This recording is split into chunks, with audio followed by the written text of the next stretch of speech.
अमेरिकी राष्ट्रपति Donald Trump की अगुवाई में एक बड़ा और विवादास्पद प्लान सामने आया है। खबर है कि अमेरिका करीब 10 लाख फिलिस्तीनियों को गाजा से हटाकर लीबिया में बसाने की तैयारी कर रहा है। इसके लिए अमेरिका लीबिया सरकार से बातचीत कर रहा है और डील के तहत अरबों डॉलर की लीबियाई फंड्स को रिलीज करने का ऑफर भी दिया गया है। हालांकि इस प्लान को लेकर इंटरनेशनल लेवल पर काफी सवाल उठ रहे हैं। इंसानी हक, पॉलिटिकल असर और इस फैसले की टाइमिंग पर सब पर बहस तेज हो गई है। देखिए पूरी खबर।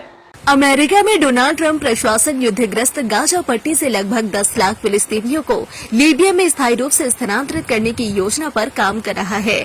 शुक्रवार को मामले में परिचित 5 सूत्र के हवाले से यह जानकारी दी गई है। रिपोर्ट के अनुसार चर्चाओं की प्रत्यक्ष जानकारी रखने वाले 2 व्यक्तियों और एक पूर्व अमेरिकी अधिकारी ने कहा कि इस योजना पर गंभीरता से विचार किया जा रहा है। अमेरिका और लीबिया के नेतृत्व के बीच बातचीत पहले से ही चल रही है। फिलिस्तीनियों को फिर से बसाने के बदले में अमेरिकी सरकार लीबिया को अरबों डॉलर की धनराशि जारी करेगी, जिसे 1 दशक से भी ज्यादा समय पहले रोक दिया गया था। रिपोर्ट में कहा गया है कि अभी तक कोई अंतिम समझौता नहीं हुआ है और इजराइल को प्रशासन की चर्चाओं के बारे में बताया गया है। आपके होंगे हर सपने साकार, चालू करो अपने कपड़ों का व्यापार। मैन्युफैक्चर प्राइस में माल देंगे भैया। कुर्ती 55 से चालू हो जाता है, साड़ी 115 से चालू हो जाता है। 15,000 प्रोडक्ट आपके लिए इंतजार कर रहा है। कब तक न्यूज देखोगे? ये समय आ गया है न्यूज बनाने के लिए। हालांकि अमेरिकी सरकार के प्रवक्ता ने कहा कि ये रिपोर्ट झूठी है। ऐसी किसी योजना का कोई जमीनी आधार नहीं है और इस बारे में कोई चर्चा नहीं की गई। इन खबरों का कोई मतलब नहीं है। नाटो समर्थित विद्रोह के बाद 2011 में लीबिया में अराजकता फैल गई थी, जिसमें लंबे समय से शासन कर रहे तानाशाह मुअम्मर गद्दाफी को सत्ता से हटा दिया गया और उनकी हत्या कर दी गई। देश विभाजित हो गया और इसके पूर्वी और पश्चिमी हिस्से पर 2 प्रतिद्वंदी मिलिशिया समूहों ने नियंत्रण कर लिया। लीबिया में वर्तमान में 2 प्रतिस्पर्धी प्रशासनों का शासन है।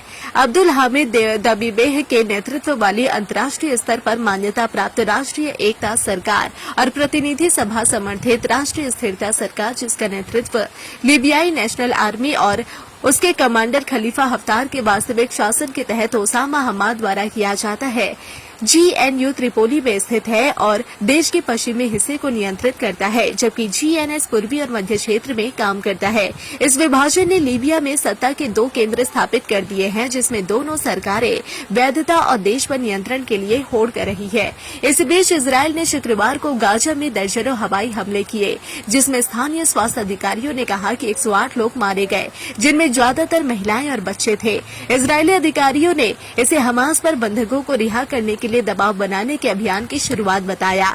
इजरायल ने यमन में 2 बंदरगाहों पर भी हमला किया, जिसके बारे में उसने कहा कि हूती उग्रवादी समूह द्वारा हथियारों को स्थानांतरित करने के लिए इनका इस्तेमाल किया जाता था। स्थानीय स्वास्थ्य अधिकारियों ने कहा कि कम से कम 1 व्यक्ति की मौत हो गई और 9 घायल हो गए।